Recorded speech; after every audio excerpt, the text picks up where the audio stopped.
Hello everybody, welcome back to HardReset.Info channel. In today's video, I'll show you how to fix cover screen not waking on AutoMagic V6.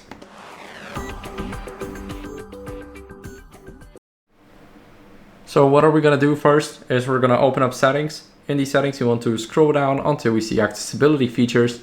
Here, what are we gonna do is we're gonna go to shortcuts and gestures. And as you guys can see, here we have a lot of options. Now, as you guys can see, we can go over and screen on and off.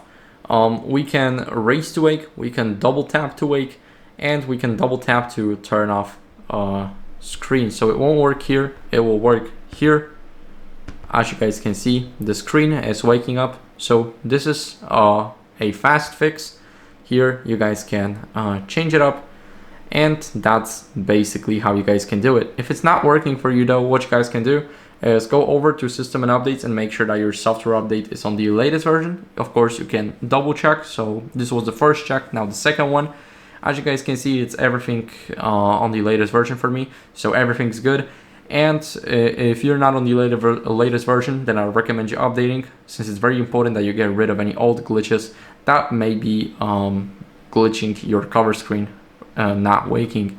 So thank you guys for watching. If you enjoyed this video, then make sure to leave a like, subscription, and a comment, and I'll see you in the next one. Bye.